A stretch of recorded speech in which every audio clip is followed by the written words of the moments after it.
அனைவருக்கும் புதன்கிழமை காலை வணக்கம். சபரிமலைக்கு போனவங்களா ரிட்டர்ன் வந்துன்னு இருக்காங்க.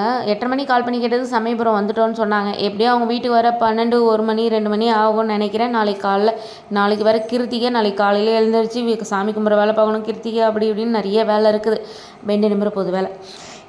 ஒருத்தருக்காக என்ன சமைக்கிறதுனே தெரியல. பயங்கர கடுப்பாகுது. அதுவும் சாமி கும்பிடணுமே காக்காக்கு வைக்கணுமேங்கிறதுக்காக வேறு வழி இல்லாமல் செய்கிறதா இருக்குது.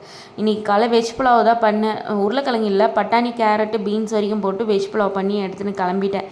2 நெல்லிக்காய் இருந்தது, அதுவும் கொஞ்சம் கூட எடுத்துன்னு கிளம்பியாச்சு. இன்றைக்கி இதுதான் ஸ்பெஷல். காலையில் போகும்போது நாத்தனாரோட ஹஸ்பண்ட் வந்து கூட்டிகிட்டு போனாங்க. அதுக்கப்புறமா ரிட்டர்ன் வரும்போது ஆட்டோவில் தான் வந்தேன். நான் ரயில்வே ஸ்டேஷன் ரோட்டில் வரும்போதே அந்த வறுக்கிற வேர்க்கடலை விற்பாங்க இல்லையா, அந்த கடாயில் போட்டு வறுத்துக்கினேன் டொங் டொங் தட்டிக்கினேன். அந்த சவுண்டு கேட்கும்போதே செம்மையாக இருக்கும். இந்த பிரியாணி டப்பராவை தட்டுற சவுண்டு எப்படி கேட்டால் நல்லாயிருக்குமோ அதேமாதிரி இந்த வேர்க்கடலை தட்டுற சவுண்டு கேட்கும்போது அவ்வளோ இனிமையாக இருக்கும். என்னோடய வீடியோ பிடிச்சின்னு நினைக்கிறேன். மறக்காமல் சப்ஸ்கிரைப் பண்ணி சப்போர்ட் பண்ணுங்கள் ஃப்ரெண்ட்ஸ். பாய்.